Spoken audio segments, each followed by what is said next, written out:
Unang pasyente. Emergency, oh. Fracture yan. Pero, ang maganda sa mga bata,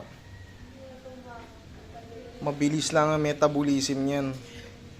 Gagaling din kagad yan, mga 1 buwan. Ang gagawin natin dyan, iaalay natin, dinala siya ng daddy niya rito eh. Pinabili ko ng bandage, tas kaysa i-casting kagad dyan, kasi ika-casting kagad dyan eh. Mas pinili nila rito, ayan, may consent na magulang bumili. Ia-align ko ngayon yan. Ganyan. Ayun, oh. Ito nyo, oh. Grabe, oh. I-align natin. Hawakan mo lang munang ganyan, be, ah. Itutuwid natin. Tapos casting. Mabilis na naman ang ano yan. Ang metabolism ng bata.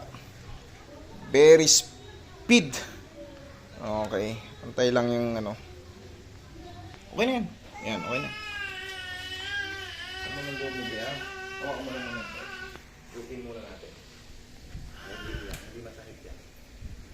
Like, ganun din yan, pre.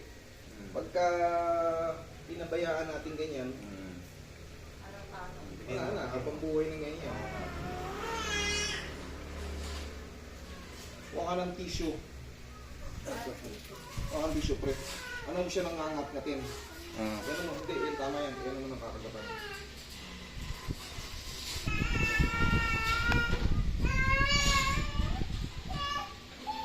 Huwag mo nang tignan. Dito ka lang sa akin.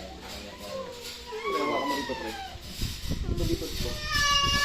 Huwag na.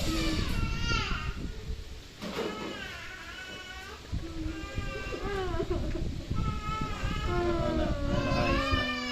Ayan na, ayos na. Ayos na, ayos na. Oo, ayos na.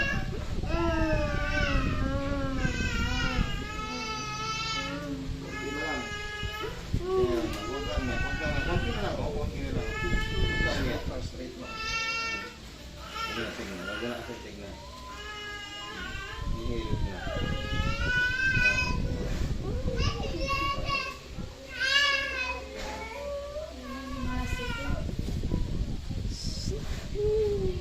Pre, huwag mo ipitin.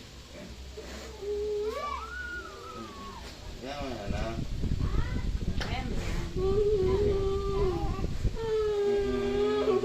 Yun. Okay. Last na, last na, last na. Konti na lang. Huwag ka ng ano. Okay.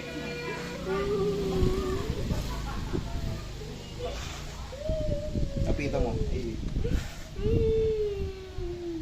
May shape pa siya ng konti. Pusog pa natin dito. Okay. Kaysa naman S na S. Kasi pag kinasting mo yan ng S na S, wala na, habang buhay na yun. Ayusin na lang. Ano? Huwag mo na kasing tignan. Tiisin mo na. Tiisin mo na. Na.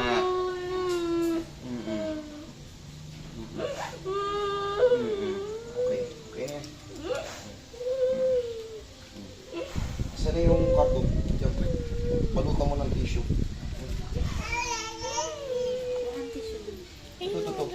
Pre, balutan mo ng tissue. Oo.